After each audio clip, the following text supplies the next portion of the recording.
오늘 본문 우리가 읽은 이 마태복음에도 예수님께서 제자들에게 물어봅니다. 여러분도 한번 대답해 보시고, 사람들이 나를 무엇이라고, 누구라고 하느냐, 예수를 누구라고 하느냐라고 묻습니다. 그러니까 제자들이 대답해, 더러는 세례 요한이라고 합니다. 죽었던 세례 요한이 환생했다는 뜻이죠. 에레미야라고 합니다. 선지자 중에 하나라고 합니다. 이렇게 말합니다. 그러나 주님이 다시 제자들에게 물어봅니다. 여러분도 대답해 보세요. 너희는 나를 누구라 하느냐? 자, 너희는 나를 누구라 하느냐? 그럴 때 사실 제자들은 굉장히 어려웠습니다. 주님을 알 듯 하다가도 잘 정확하게 알 수가 없었습니다. 제자들이 망설이고 있는데 베드로가 이렇게 말합니다. 주여, 주는 그리스도시요 살아계신 하나님의 아들이로소이다. 16절에 그러죠. 주는 그리스도시요 살아계신 하나님의 아들이십니다. 여러분, 그 말을 들은 우리 예수님께서 베드로의 그 고백을, 주는 그리스도시요, 주님이시요, 그리스도시요 하나님의 아들이십니다, 세 가지 이렇게 말한 거죠. 그러니까 예수님이 굉장히 기뻐라가면서, 그래서 17절 바라말은 아들이란 말이다. 요나의 아들 시몬아, 베드로야. 베드로 옛날 이름이죠. 내가 복이 있도다. 굉장히 주님이 기뻐하십니다. 그래서 우리들도 바로 이렇게 고백할 수 있어야 됩니다. 예수님을 말할 때 예수님은 나의 주인이십니다. 나의 구세주십니다. 하나님의 아들이십니다. 이렇게 고백할 수 있을 때 우리가 참으로 예수 믿는 사람이고, 그럴 때 우리가 구원받은 사람이고, 하나님을 아버지라고 부를 수 있는 사람인 것입니다. 자, 그러면 오늘 우리가 사도신경에서 만들어 그 외아들 우리 주 예수 그리스도를 믿사오니, 이 부분을 오늘 생각해 보고자 합니다. 먼저 그 외아들이란 말입니다. 여러분, 외아들이라고 써졌으니까 우리가 문자적으로 아니, 하나님은 누구 말대로 복이 없어서 아들이 하나뿐인가? 이렇게 생각하는 사람 있을 수 있습니다. 그런데 그런 의미가 아니라, 외아들이라고 쓰여진, 이제 언어를 좀 알아야 되고 문화를 알아야 되는데, 이 헬라 말 모노게네스라고 하는 말은 유일한이란 뜻입니다. 그리고 또 홀로라는 그런 뜻입니다. 그래서 옛날에 왕들이 자녀를 많이 낳았어도 자기 왕의 자리를 물려줄 아들, 왕세자를 말할 때는 모노게네스, 세자 책봉을 할 때 그런 의미로 모노게네스, 외아들이란 하나라는 의미가 아니라는 것입니다. 여러분, 요한복음 5장 17절 18절 보면 이런 말씀이 있습니다. 예수님께서 내가 하나님 내 아버지다, 하나님 일하시니 나도 일하시다 하며, 유대인들이 이로 말미암아 더욱 예수를 죽이고자 하니, 이는 안식일을 범할 뿐만 아니라 하나님을 자기의 친아버지라 하여 자기를 하나님과 동등으로 삼으심이러라. 그러니까 예수님께서 내가 하나님의 모노게네스다, 외아들이다, 그러니까 이스라엘 사람들은 금방 알아봤어요. 그 뜻이 무엇인가를. 그래서 하나님과 동등됨이라고? 지가 하나님과 동등하다고? 그래서 예수님을 죽이려고 한 것입니다. 여러분, 빌립보서 2장 6절 8절에도 우리가 잘 아는, 그는, 예수님은 근본 하나님의 본체였으나 하나님과 동등됨을 취할 것으로 여기지 아니하시고 우리 오히려 자기를 비어 종의 형체를 가지사 사람들과 같이 되셨고, 사람의 모양으로 나타나사 자기를 낮추시고 죽기까지 복종하셨으니 곧 십자가에 죽으심이라. 예수님을 뭐라고 하냐면, 아까 모노게네스, 하나님의 자리를 이어받으라는 뜻을, 하나님과 같다는 의미를 가질 뿐만 아니라 하나님과 동등되리라, 하나님의 본체였다는 것입니다. 굉장히 어려운 말이죠. 그냥 어렵게 생각하지 말고 쉽게 우리가 이렇게 풀입니다. 하나님께서 사람의 몸을 입으시고 이 땅에 오셨다는 것입니다. 그것을 성육신 혹은 수육신이라는 교리입니다.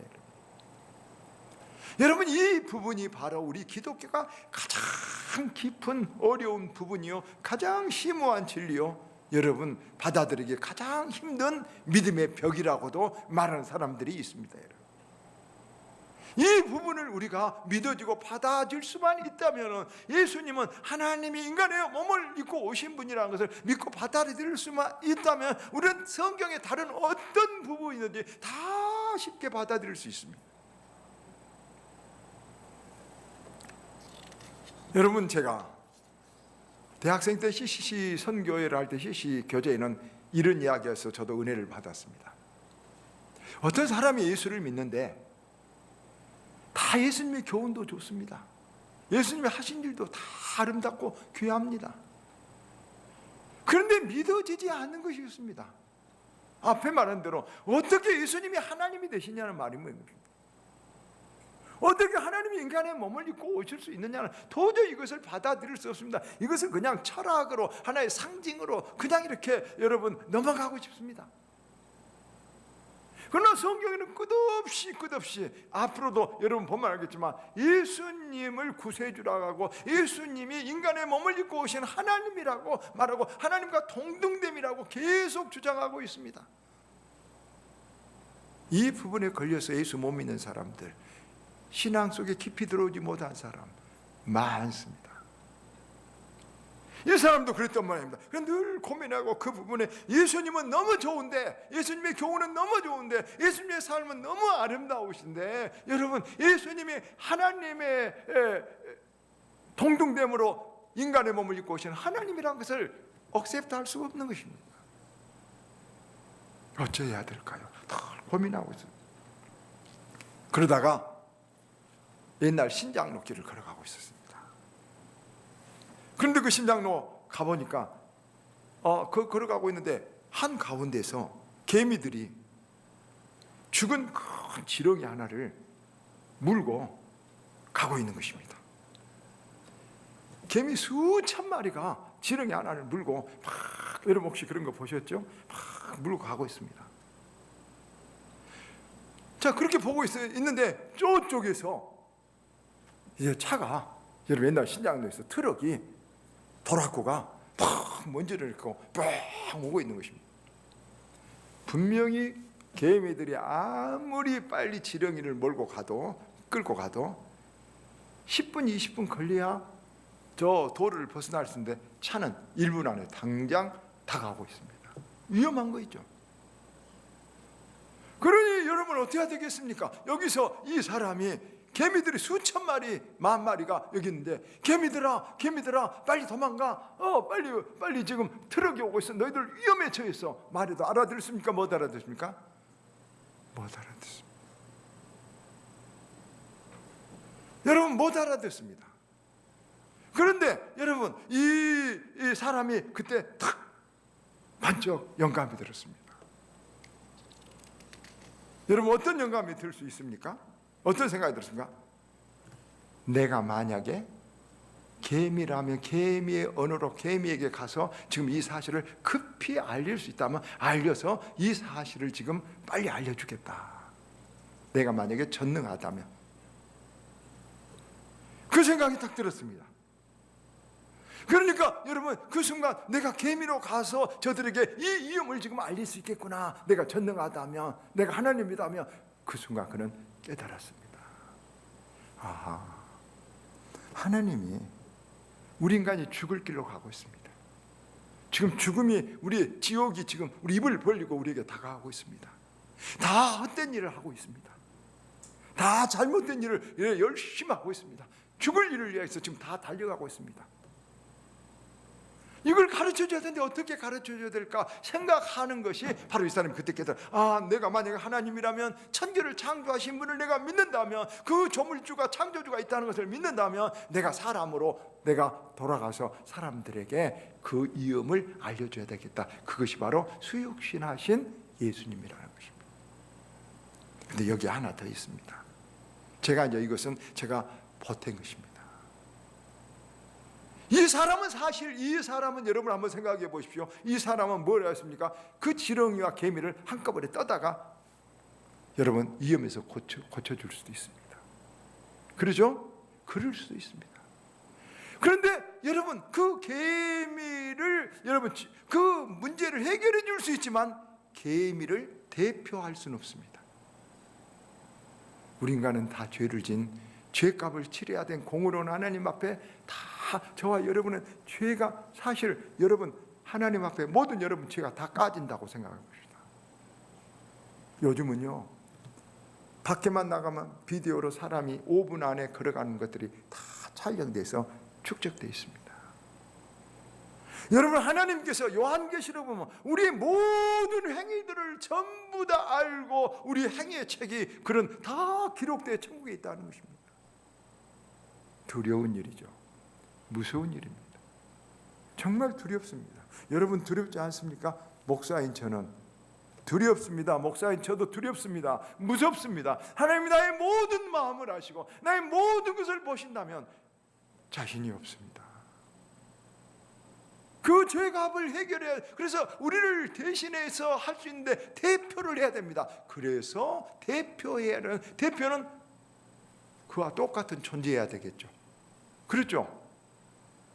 그래서 예수님이 대신하러 오실 뿐만 아니라 대신 치워줄 수도 있는데 대표해서 우리가 고난을 죄값을 치르기 위해서 예수님이 성육신 인간의 몸을 입고 오셨다는 것이 바로 애아들이란 말입니다. 여러분 이것은 물론 우리 인간의 이성으로 우리 인간은 다 하늘의 신비한 영적인 이야기를 이해할 수 없지만은 성경은 분명히 끝없이 우리들에게 말합니다. 하나님이 우리 죄를 대신하러 이 땅에 대표하여 죽으시러 오신 분이 예수 그리스도라는 것입니다. 그래서 왜 아들이라는 말이 그런 의미입니다. 두 번째는 예수라는 이름입니다. 그의 아들 우리 주 예수 그리스도의 예수의 이름은 이스라엘에서 아주 흔한 이름이었습니다. 여러분 그런데 그렇게 흔하던 이 예수라는 이름이 예수님 이후에는 세상에 제가 알기로는 단 하나도 없습니다. 왜 예수라는 이름이 없을까요? 안 믿는 사람은 예수님은 로마의 사형수로 십자가에 저주받은 이름이었기 때문에 안 믿는 사람은 예수라는 이름을 지면은 저렇게 복 없이 저렇게 저주받고 산다 하고 생각해서 예수라는 이름을 짓지 않습니다. 우리 믿는 사람이 왜 안 지을까요?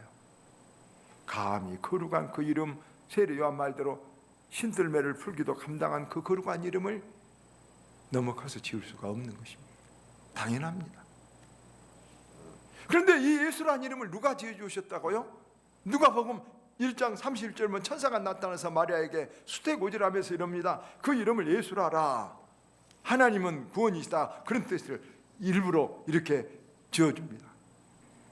근데 여기서 우리가 알아야 될 거, 구원이란 말은 아주 넓은 의미로 쓰입니다. 여러분 구원이 무엇이 구원입니까? 물에 빠진 사람을 건져준 것도 구원입니다. 누가 사업을 하다 망했으면 그 사람 사업을 도와서 일으키게 해준 것도 구원입니다. 어떤 사람 병 들었는데 그 병을 고쳐주는 것도 구원입니다. 가난한 사람을 부자로 만들어준 것도 구원입니다. 시험에 떨어질 사람을 답을 가르쳐서 붙게 해주는 것도 구원이라고, 마약에 빠진 사람을 여러분 마약 중독에서 빼내는 것도 구원이라고 합니다.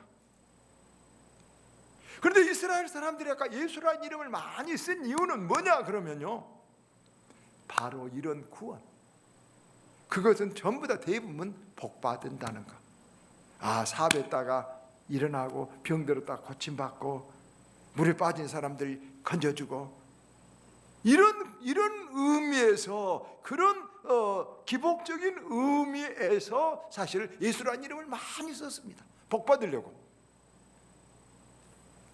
그런데 예수님이 이 땅에 오셔서 그 예수라는 이름을 가지고 오셔서 그런 복을 받으셨을까요? 예수라는 이름을 짓고 거꾸로 했습니다. 오히려 예수님은 그런 복을 하나도 받으시지 못하고 도리어 수치와 멸시와 고통의 지극 최고의 고난의 삶을 사셨습니다. 아니, 하나님이 이름을 예수라 지으라고 복 있는 사람으로 지으라고 했는데 왜 이럴까요? 그 이유는 두 가지입니다. 하나는 우리 죄를 대신하기 위해서 우리를 대신해서 주님이 고통을 받으셨기 때문에 그렇습니다. 여러분, 우리가 이사야 53장 4, 5절 잘 압니다. 그는 예수는 실로 우리의 질고를 지고 우리의 슬픔을 당하였거늘 우리는 생각하기를 그는 징벌을 받아 하나님께 맞으며 고난을 당한다 하였노라.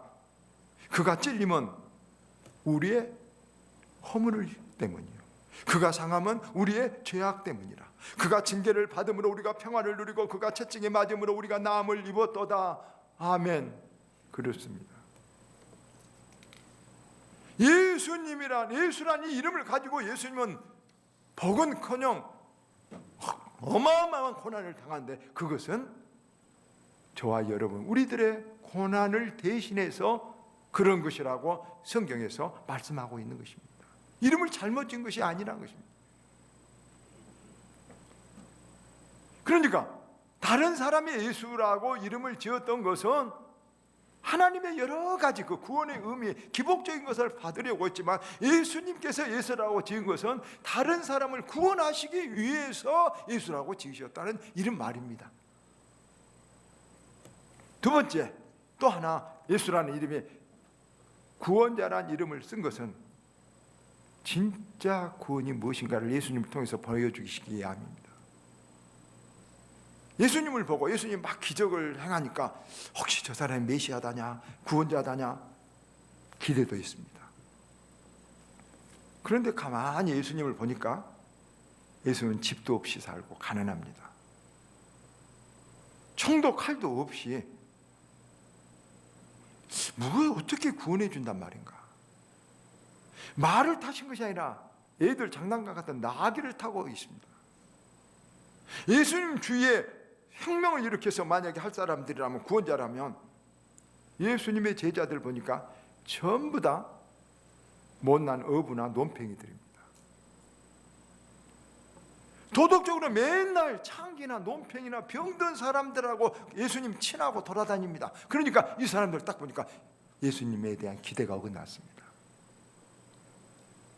그래서 그들은 예수님을 십자가에 못 박아놓고 한 말이 뭐냐면 네가 구원자라면 네가 메시아면 너나 한번 구원해봐라 그런 것입니다. 여러분 우리도 그런 마음이 듭니다. 당신이 구원자라고? 당신이 한번 구원해봐라. 그 십자가에서 내려와봐라. 그렇게 외친 것입니다. 그들이 기대하는 구원은 어떤 것이옵니까? 정치적인, 경제적인, 물질적인 그런 것에서 구원이었지 죄에서, 죽음에서, 지옥에서 구원을 그들은 생각하지 않았습니다. 여기서 우리는 알아야 됩니다. 우리가 예수를 믿는다고 해도 바로 이렇게 여러분 예수를 믿어도 크게 두 가지 형태가 있습니다. 하나는 세상에 보이는 복들, 이런 복들, 세상을 위해서 믿는 믿음이 있습니다. 이것을 사회주의 복음이라고 혹은 민중신학이라고도 우리가 현대 신학적인 용어로 말합니다. 반면에 천국과 지옥, 여러분 우리 죄의 문제를 해결하기 위해서 우리가 예수를 믿는 것, 그것을 복음주의라고 말하기도 합니다. 여러분 오늘날 보십시오. 우리 영국이나 미국이 그래도 우리 루터가 개혁한 개혁주의, 독일 다 세계를 3대로 잡고 있는 나라들 아닙니까? 올바른 믿음을 하나님은 원하시고 올바른 믿음, 천국과 지옥의 모든 문제, 우리 죄의 문제를 해결하면 다른 인생의 육신의 문제도 해결해 주신다는 하나님의 약속이 여기 있는 것입니다. 그래서 예수님 말했습니다. 너희는 먼저 그 나라와 그를 구하라. 그리하면 모든 것을 그 위에 더해 주시리라. 이 약속이 그대로 이루어지고 있는 것입니다. 우리도 그래야 됩니다. 예수 바로 믿으려면 내 죄의 문제 해결해야 됩니다. 하느님 앞에 바로 서야 됩니다. 내 깨진 그릇, 복을 주려고 하는데 그릇이 가운데 깨져 있습니다. 아무래도 거기서 여러분 세버리면 다 우리가 받은 복 세버려서 안 되는 것입니다. 그릇이 엎어져 있으면 아무리 비가 많이 쏟아져 내려도 여러분 그 그릇에 물이 들어올 수가 없는 것입니다. 먼저 그 나라와 그 의를 우리가 죄를 해결하고 하나님 앞에 바로 서서 여러분 하나님의 축복을 받을 수 있는 사람이 되면 하나님 우리에게 결단코 은혜와 복을 그 위에 모든 것을 더해 주십니다. 그래 우리 소원은 내가 복받기 원하는 것도 있지만 내가 하나님 앞에 바로 서는 것입니다. 내가 바로 믿는 것입니다. 내가 어떤 일을 했을 때 하나님의 뜻대로 기쁘게 행하는 것입니다. 앞에 제가 말씀드렸습니다. 교회 하루 나왔다 해서 그 사람 구원받고 하나님 아버지라고 부르는 사람은 아니라고 했습니다. 마찬가지로 10년, 20년을 다녔어도 여러분 정말로 예수님을 나의 구주, 나의 하나님으로 믿고 내가 내 죄를 해결받은 하나님의 은혜를 믿고 나가지 않으면 그 사람 예수 믿는 것이 아닙니다. 목사가 되어서도 예수님을 공자와 석가와 같은 성인이라고만 하고 예수님을 나의 구주, 나의 그리스도라고 나의 주라고 하지 않으면 하지 않는 것입니다. 마태복음 1장 21절에 주님은 말했습니다. 아들 낳으니 이름을 예수라라. 그가 자기 백성을 저희 죄에서 구원하실 자임이시니라. 오늘 말씀을 맺으려고 합니다. 예수님이 누굽니까? 고민하십시오. 깊이 고민하고 기도하십시오. 예수님 베드로가 주는 그리스도요 살아계신 하나님의 아들이십니다 그럴 때 예수님께서 아주 기뻐하셨습니다. 바요나 시몬아 네가 복이 있도다. 예수님이 복 있다는 사람 별로 없습니다. 왜냐하면 바요나 시몬은 천국 백성이 되어버린 것입니다. 그러면서 이렇게 말했습니다. 너를 알게 하신 이는 하늘에 계신 너희 아버지니라. 이것은 여러분 우리가 이렇게 믿기를 원하고 하나님 앞에 기도하고 하나님 앞에 깨진 마음으로 겸손하면 여러분 이것을 우리는 알고 믿을 수 있는 것입니다. 제가 요즘 굉장히 놀랍게 읽은 책이 코스모스란 책입니다. 몇 번 말했습니다. 좋은 책입니다. 그러나 어떤 의미에서 제가 읽고 나서 2번을 읽고 나서 읽으라고 권하고 싶지 않습니다. 왜냐하면 믿음이 없는 사람은 무신론에 빠지기 쉬운 아주 논리적인 건데 그 책의 총 주제는 나는 누구인가, 어디서 왔다 어디로 가는가, 그것입니다. 성경이 딱 말합니다. 창세기 하나님께서 천지를 창조하시느니라. 이 한마디만 믿으면 그 책 복잡하게 이렇게 두껍습니다. 책이 여러분 머리 싸매고 읽을 필요가 없는 답이 딱 들리는데 수많은 세상에 해박한 지식으로 논리를 펴고 있지만 답이 없습니다. 답이 없습니다. 우리는 인간의 지식으로, 그래서 제가 그리고 인간의 지식으로는 여러분 아무리 몸부림해도 알 수가 없구나, 나는 누군지 알 수 없구나. 어떻게 알까? 여러분 이 마이크가 어떻게 지가 지 자신의 존재의 의미를 알겠습니까? 만든 그 사람만이 이 마이크의 목적과 이 마이크의 기가 막힌 메커니즘을 설명할 수 있을 뿐인 것입니다. 하나님을 믿는 것은 최고 복입니다. 그 하나님을 믿는다고 해서 예수 그리스도를 믿는 것입니다. 여러분 우리가 이 자리에 앉아있는 것이 최고 귀한 축복의 가능성에 있습니다. 그걸 깨달을 수 있으면 좋습니다. 우리들 나는 너희는 나를 누구라느냐. 여러분이 만약에 정말로 조용히 혼자 앉아서 주님, 예수님은 나의 구주, 나의 하나님, 나의 주이십니다, 주인이십니다 이렇게 말하면 하나님께서 아멘 하시고 기뻐하실 것입니다. 최고의 복을 받은 것입니다. 세상의 다른 복은 그리고 그 이외에 주셔야 그것이 참된 예수 믿는 은혜, 하나님의 기도 응답도 거기서부터 아버지라고 열려지는 것입니다. 우리에게 주는 그리스도요 살아계신 하나님의 아들이시다라고 고백하는 이 믿음이 우리 속에 힘차게 일어나는, 우리 가슴을 뜨겁게 하는 이런 신앙들이 있기를 주님 이름으로 축원드립니다.